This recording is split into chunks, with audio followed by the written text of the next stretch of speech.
It's a great day, and we are very thrilled to have you join us. This is Enterprise Morning right here from our headquarters in Lagos, Nigeria, and Enterprise Television. It is. I am Henry Igwebike. In a bit, we'll be going to our newspaper headlines to see all that we have for you this morning. And right after that, also will be in conversation for today. So while we get everything all produced for you, please do well to be part of our tribe. Join our community and have a say in what we say. Log on to our website at enterprisetvnews.com for more information. And also like, follow, and subscribe to all our social media platforms at Enterprise TV 7. With me today in the studios to do justice to all that we have today are legal luminaries. We have Barrister Vance Ofeli and the Barrister Tunji Abdulhamid. Good morning, gentlemen. Good morning. Welcome. Yes, Good morning, my pleasure. Yeah. All right, so quickly let's start off our morning show today with the Force Daily. We have, of course, it made the front line on lots of dailies today, but let's take it from the Punch newspaper, which I think has a much more juicy title into it. And hunger protest loses steam as DSS grills 7 foreigners. And we have the writer here. Police crackdown halt to protest. US-UK demands a dialogue. Northern governors relax a curfew. And the second writer here, Sanusi blames a Kano looting on intelligence failure. Attention rises as soldier shoot a boy in Kaduna.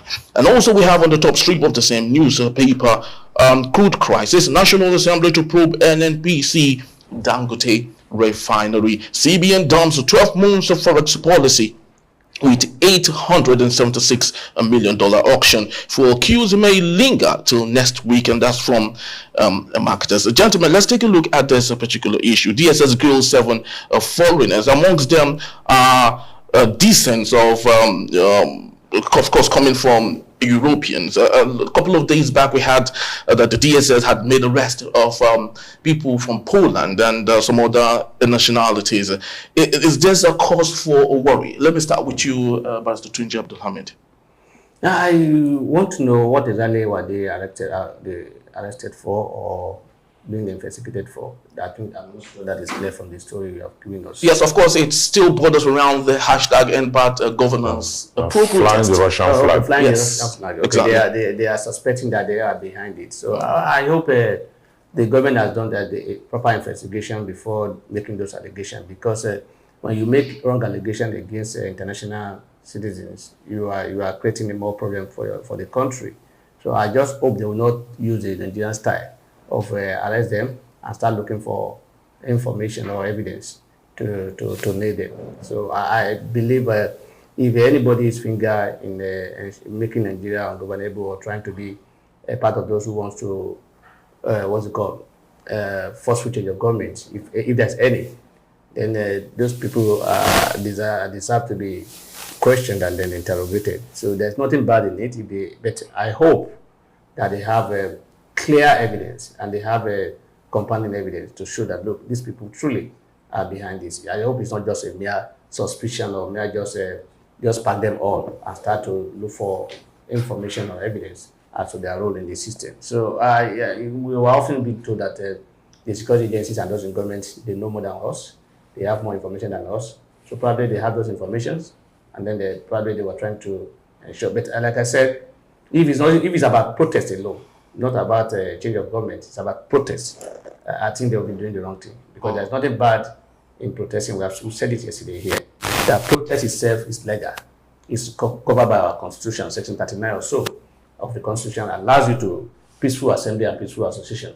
Yeah, but that right is to citizens, not for foreigners. Yes, I know, but that international, we also have what's it called? International Convention on Human Rights. So you don't say because I'm not your citizen, you will infringe on my own on the rights recognized by international conventions. So that's what I'm trying to say, that you can't just pick anybody up and say because you're not in Nigeria, convention does not apply to you. So what I'm saying is that if you say some people are protesting and some people are supporting them, yeah, the people are seeking for. I remember when the PDP or so were in power before the 2024 whatever. I remember Alhaji members writing to the international committee to come and intervene in our issue, to go to abroad to go and make statements. They go there and hold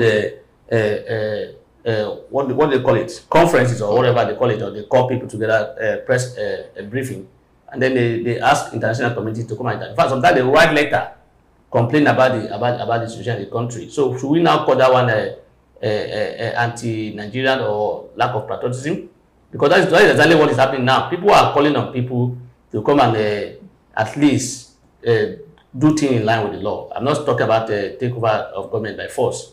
So, but if people are sponsoring hardship, whether foreigner or Nigeria, as far as I'm concerned, I have not seen any offense that has been committed. So, but if it goes beyond that, then they have the right to take proper action against them. Because you cannot leave your country and come out to our own country and disrupt our country. But like I said, they must have an adequate evidence and information before that can be done. All right, so talking about having adequate information and evidence to nail these people. Now, it's okay to say industrial espionage, economic espionage.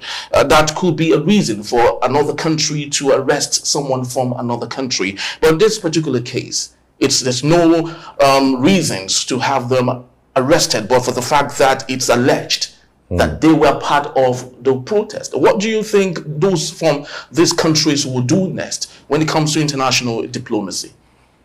Well, of course, their government will have to intervene. But the truth is that the DSS usually will profile them. You know, they'll take them through a rigorous process wherein they will take their statements and then interrogate them, you know, deeply to find out their intent or their intention or who they are working for or how did they even get into the country and join protests and start flying the flag of Russia. Okay? If the DSS approach it that way, they will get more information. New vistas will open. Okay? But something I notice about our security agencies is that instead of them to go about it in the intelligent way for the purpose of extraction of information to avert possible plan against the country that nobody knew about, they will now start to victimize those people. They will start to victimize them. They will start to do a lot of things that at the end of the day, sometimes you ask yourself whether they are really trained. Because it's an opportunity, a very strong national security issue. Okay? How did they get into the country in the first place? Is it because of the war in Russia and Ukraine? What brought them here? What are they doing here? Where do they work? Who sponsored them here? Who brought them? Their passports, are they bearing passports of the country alleged, or they are bearing passports of another country? How did they get here? All the immigration questions must be answered. Then from there, you can now begin to streamline and profile them to the point where you get to the root of how they got in here and who they are working for. You understand? That is how it is done in the United States when the United States government profile Al-Qaeda and some of these terrorist organizations. They do it in a way that at the end of the day, they're able to extract enough information that will help the state take a decision on them. Okay? Now, I know that their home country, definitely they will have a foreign affairs ministry that will also, you know, come in to do some intervention. For they cannot just abandon their citizens.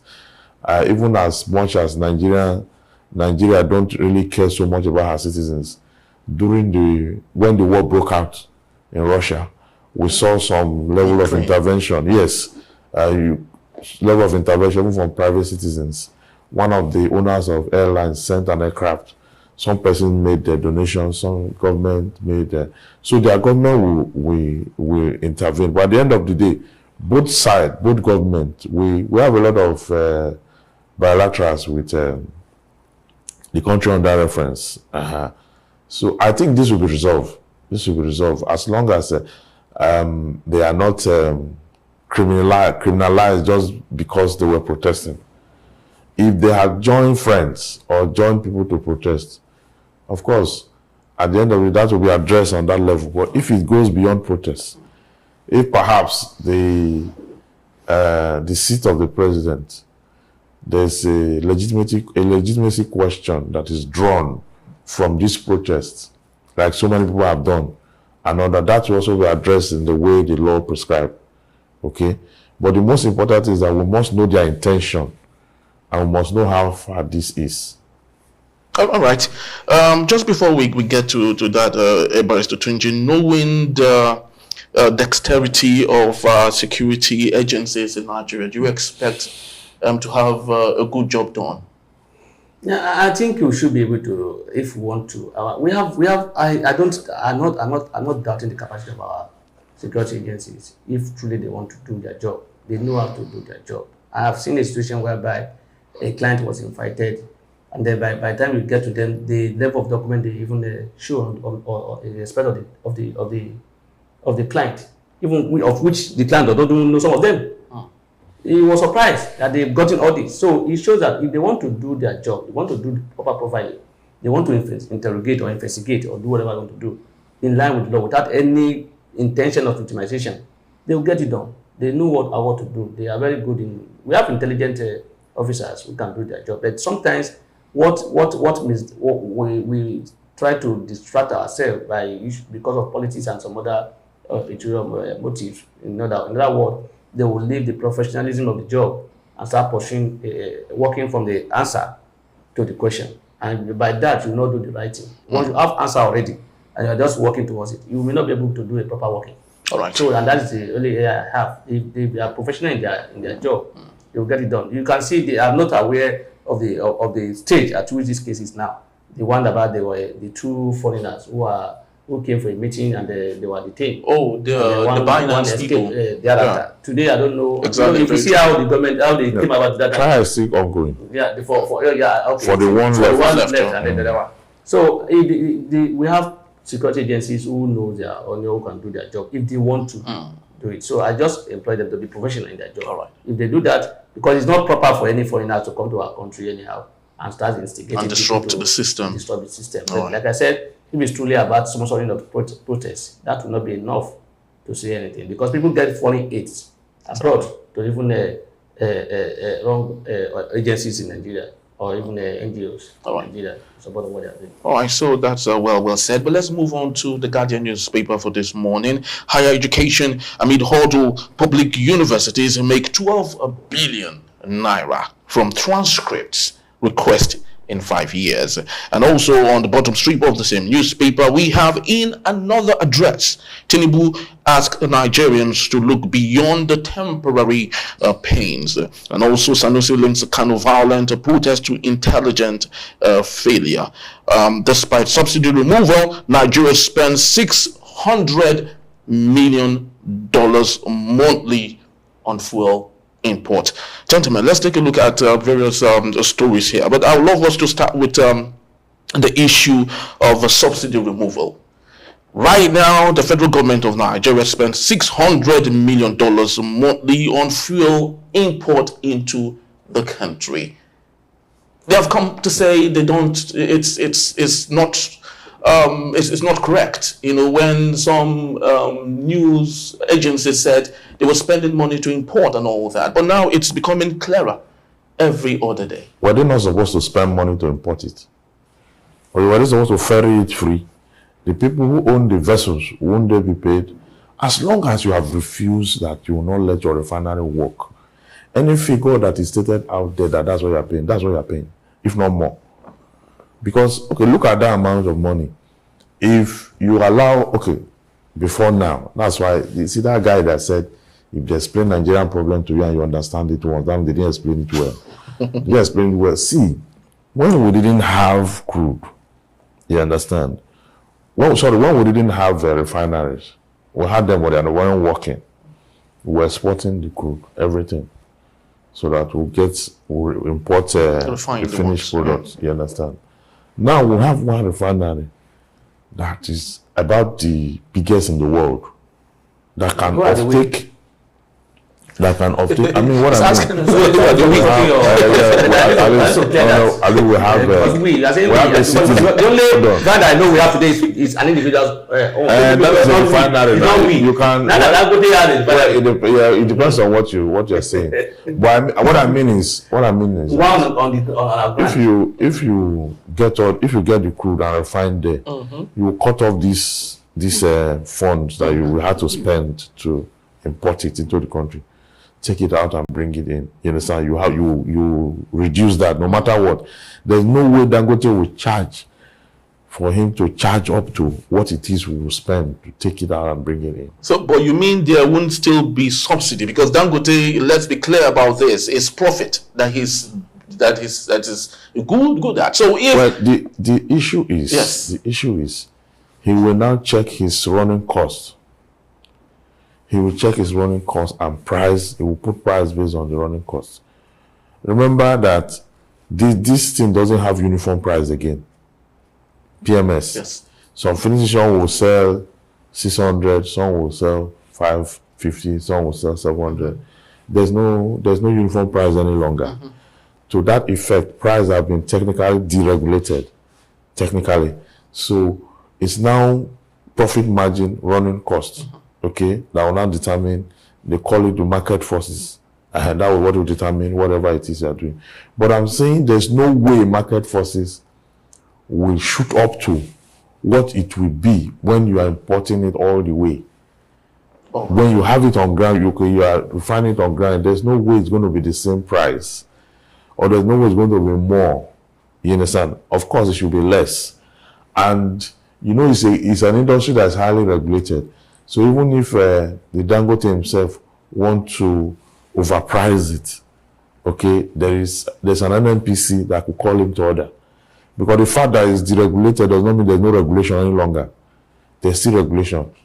You understand? So, and in the license that gave him that authority to operate, you understand? There are terms and conditions attached to that license. It can be withdrawn. Okay? So, that's what I'm saying. We have, I'm using the word we, a citizen of the country have a refinery in this country. And you are still not making it possible or easy for him to get on. The excuse are that, okay, if you give Dangote now, you'll not be earning forest again. As much as we are earning forest, there will be a shortfall. The price of the dollar or the naira will shoot up and all that. But I'm saying crude is not the only solid mineral or mineral resources that we have that we could use to earn forest. We could earn forest from agriculture. We could earn forest from iron ore, tin ore, other mineral resources, bitumen and the rest of that. But because we have not developed those areas, so we now feel that the only way we can earn enough forest is through crude. And it's a monolithic economy that is centered on one product out of the so many that you have. It's a disadvantage.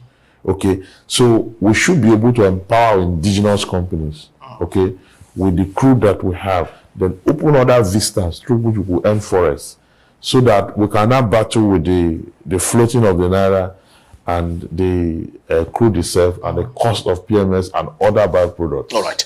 Now, Ambassador Tunji, I know you had interrupted in some part, of course, because you have a contrary view to it. But how do you think, with all that Ambassador Vance did say, how do you think this is achievable, knowing that the man in charge is running a capitalist system?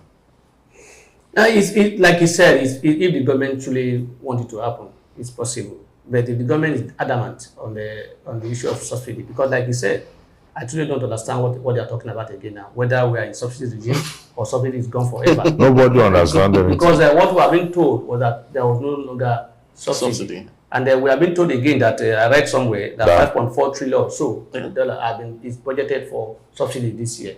Even when the year of Buhari last year, 2020, what was that we are paying subsidy, the last 2022. Yeah. We were paying 4 trillion something dollars or so for something as subsidy. But now that we have been told that subsidy is gone, we are now even paying higher. So that's why I'm confused as to what is happening.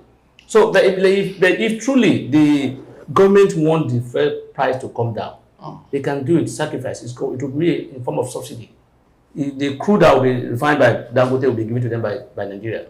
Why can't they subsidize that crude on the condition that, look, if we are giving you this crude on social rate, that means your price will be whatever. That to an extent goes a long way, because the problem we are having today, I'm telling you, all the high-speed baking power, this thing that's happening today is basically on two major policies. They were caused majorly by two policies: subsidy is gone, pronouncement, and floating of naira. Once we are able to, if government want to say I am not correct, let them today ensure that we are buying fuel for 200 naira, and see whether or not things will not turn around to an extent. So the government made that wrong pronouncement of subsidies gone without planning. And so if they truly want Dangote to give us a fuel that will be accessible to people, that will be very cheap for us to they can do it. We have the crude that will be given to them. Unfortunately, I'm not even sure whether those crudes are available, because if you recall, we have been told that some of these crudes have been used to borrow money. You have even used them ahead. So and that's why, as it is now, Dangote, despite the fact that the president has made the pronouncement that it should be given crude, they are still waiting for it to happen, because that's another pronouncement that was not made with proper planning. I said it now. There was no proper thoughtless. There was no planning. There was no thinking as to, okay, go and work it out. If we are doing this, we are doing this. How just said it in the fact me just like something is wrong pronouncement, and then so people will come and say we should hold our government to accountable. Even the president will say, go and hold your governance. I refuse to accept that. All right, so let's because let me just clear that one. I refuse to accept in that our economic policies, particularly oil, that has to do with our major source of income, is being controlled by the president, by the federal government. And the issue as to what happened to the oil cannot be determined by the governors. When president wanted to remove subsidy, he did not consult any of the governors. When he floated naira, none of the governors were aware. They were consulted. It was federal government purely decision. And the problem we are having today are basically because of that those two policies. So if the government, the president is aware that we are complaining that these our governors are not responsible, they are not spending responsibly. He now made them. He now gave them more money at the expense of the masses. And you are saying, as you go ahead, don't hold them accountable. You know this. We have a goat here. You now put yam in his front, and you now say you should not eat it. I should ensure that yam is not eaten by the goat. I should be the security to monitor it. It's not done. So the government should do the needful. And like I said, if they truly want Dangote to bring down the fuel, they know what to do. All right. So while we, of course, deliberate on that, of course, it's a developing story, which, of course, we would promise to relate to you. But let's take a look at this issue of public university education in Nigeria, all products of this system. And we have it here. In 5 years, public universities have made 12 billion naira from transcripts alone. Now, at a time when they are crying of a shortfall in funds directed to them as grants, tell me, don't you think that the system itself is wrong? Devoid of the fact that, of course, we know that the federal government is not doing a good enough job. How many public universities put together and made that 12 billion? Maybe in its entirety, all of them. For how many years? For 5 years. For 5 years. So, well, I know that there's a tendency to make that amount. Not too long ago, I applied for my transcript to be sent somewhere. And what it cost me, total put together, was about 91,000. Oh, okay. To send it to a location. Now, if someone, maybe you have 100 of that apply in a month in that school, one school, you know what the cost will be. And even though it varies, depending on where it's going to, how far and all that. So it's possible for them to make that amount of money. But is this now, are we now using this as a benchmark to say that the public universities are self-sustaining? Is that what we're trying to say? Because this must be leading somewhere now, right? Of course, yeah, definitely. Because it calls for accountability. Yeah, but when they told government to give them autonomy, government said, no, you can't be on your own, because there is a National Assembly Committee on public tertiary institutions, and you also have the NUC, you understand, these are regulatory bodies, okay, for the public institutions.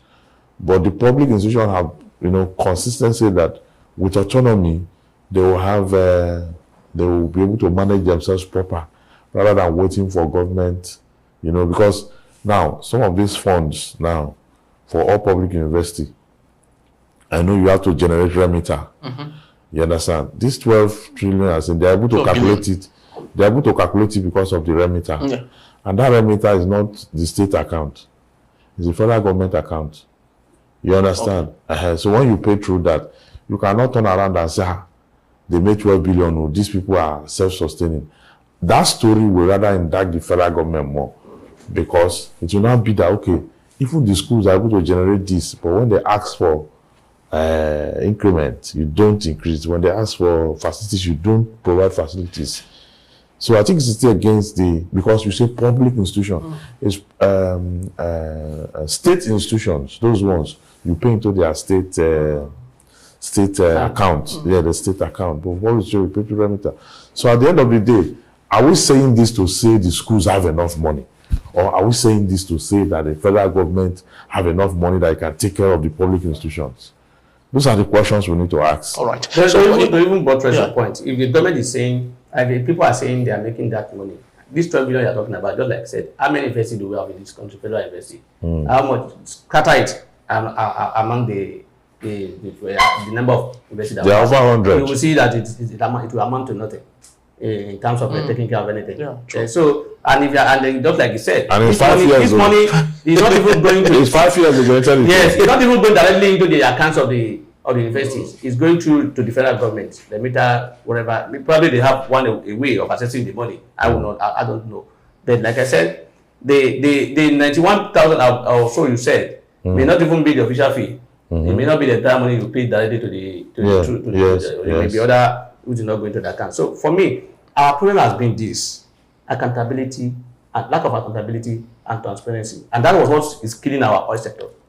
That is the major problem we have. It's not subsidy.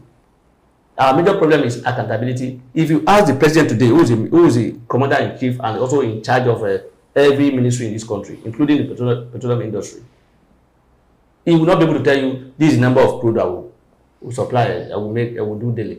This is the consumption we do daily.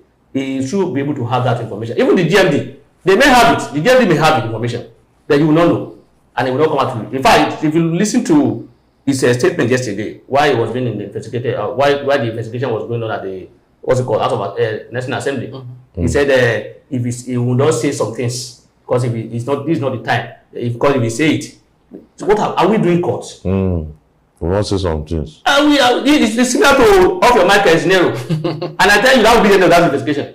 That's the end now. Because as long as he said, if I say some things, I tell you, those who know will just say, let's just put this in here, so that we won't expose ourselves. So this same accountability and transparency what I was expecting the president to work on, rather than say I'm removing subsidy. You should have looked at the accountability in it and lack of transparency in it, and say, look, henceforth, if you give money to a social person, you must ensure that it delivers. That subsidy, we must know it. He has not even read the handover note. That did not happen. He has not read handover note. He has not seen any documents. Mindset of, look, this is the problem, and we are going anyway.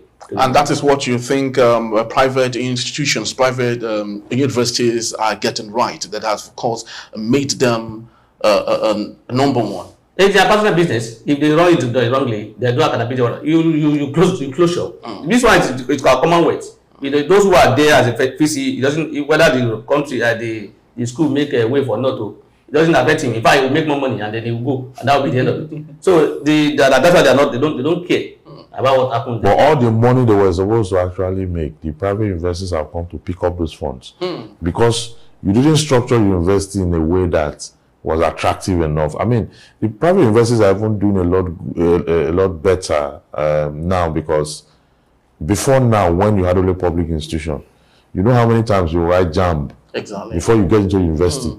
Sometimes you score as high as 250, you won't get any admission. So it's actually very competitive. Actually. Yeah, very competitive. But no longer that way today. Of course. Yes, you can even see private universities that you pay school fees for as less as ₦1 million. No, even 500,000. Yes, private universities. But apart from I know some schools that apart from the courses like law and medicine that run up to $1 million.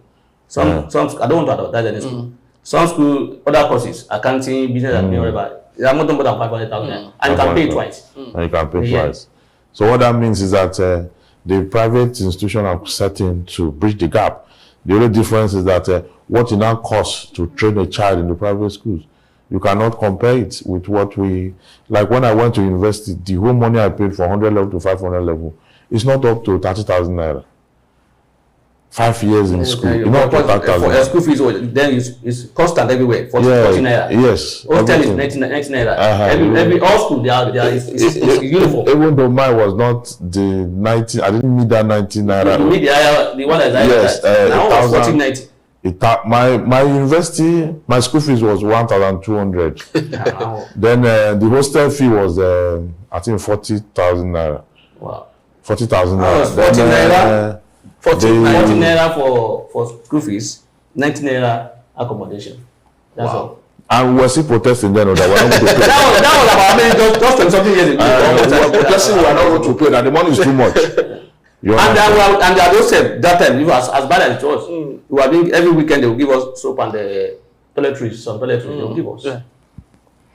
So things have really changed. All right, things of course have really changed, and that's why we can continuously would appeal to the government to do the needful.